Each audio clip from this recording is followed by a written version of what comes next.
From the union of the Titan Hyperion and the Titaness Theia, a god of unparalleled radiance was born. His name was Helios, and his arrival heralded a new dawn for the cosmos. Even among the mighty Titans, baby Helios shone with an unearthly light.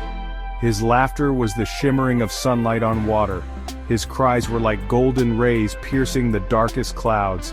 Theia, goddess of sight and brilliant light, gazed at her son with pride. Hyperion, the Titan of light, beamed. He saw in Helios the power of the sun itself. He knew his son was destined for greatness. He would not be just a god of light but the source of light itself. Helios grew quickly, each day becoming more powerful.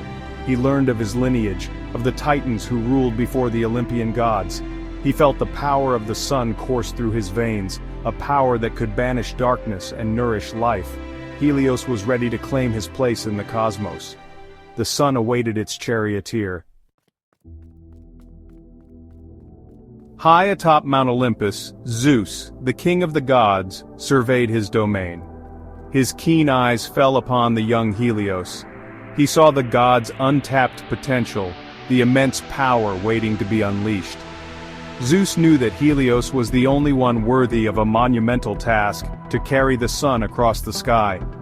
Zeus summoned Helios to Olympus. He presented him with a gift of unimaginable beauty and power, a chariot forged of pure gold.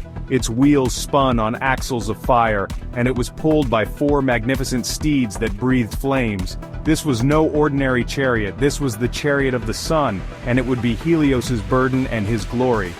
Helios was awestruck. He felt the heat emanating from the chariot, the raw power of the steeds. He knew that this was his destiny. He would be the bringer of light and warmth to the world. He would be the one to chase away the darkness. With a mix of excitement and trepidation, Helios approached the chariot. The fiery steeds snorted, eager to be on their way. Helios mounted the chariot, taking the reins in his strong hands. He felt a surge of power as he realized the enormity of his task. He was ready. Each dawn, as the world slept, Helios began his monumental journey. He would rise from his golden palace in the east, the oceanid nymphs of his sister Selene guiding his way. With a flick of his wrist he urged the fiery steeds forward, and the sun chariot soared into the sky. The world below awakened to Helios's light. He watched over mortals and immortals alike, his golden gaze missing nothing. He saw farmers tending their fields, merchants sailing the seas, and lovers whispering secrets beneath his rays. He was a silent observer, a witness to the tapestry of life unfolding below. As his chariot climbed higher, painting the sky with hues of orange, pink, and gold, Helios felt a profound connection to all living things. He understood that his journey was not just about carrying the sun, but about nurturing life itself. He was the giver of warmth, the source of energy, the silent guardian of the world. His journey continued westward, the sun's rays gradually softening as he approached the horizon. He watched as the world prepared for slumber, the sky ablaze with the fiery colors of his descent. Finally, he would reach the western edge of the world, where the oceanid nymphs awaited to guide him back to his palace. Helios, despite his divine status, knew the joys and sorrows of fatherhood.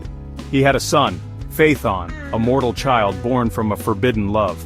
Phaethon, eager to prove himself worthy of his father's legacy, begged Helios to let him drive the sun chariot for just one day. Helios, blinded by his love for his son, reluctantly agreed. He warned Phaethon of the dangers, of the immense power of the steeds, and the importance of staying on the charted path. But Phaethon, young and reckless, paid little heed to his father's warnings. As soon as Phaethon took the reins, disaster struck. The steeds, sensing a weaker hand, veered off course. The sun chariot, no longer under control, scorched the earth below, creating deserts and drying up rivers. The world cried out in terror as the heat became unbearable. Zeus, witnessing the chaos, was forced to intervene. With a heavy heart, he struck down Phaethon with a thunderbolt to save the world from destruction. Helios watched in horror as his son plummeted from the sky, consumed by flames. Helios was devastated.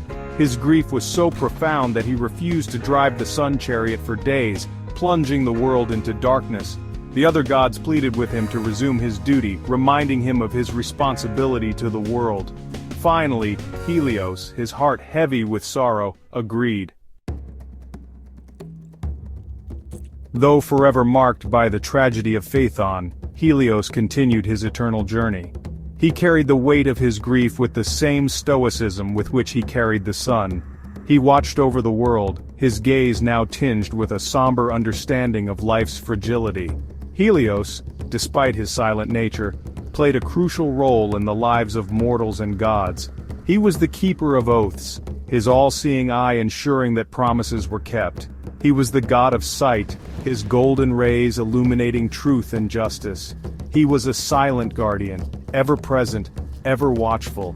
His journey across the sky became a symbol of constancy and dependability. The rising and setting of the sun marked the passage of time, a reminder that even in the face of tragedy, life goes on. Helios, though forever changed by his son's death, continued to fulfill his duty, his golden chariot a beacon of hope in the vast expanse of the cosmos.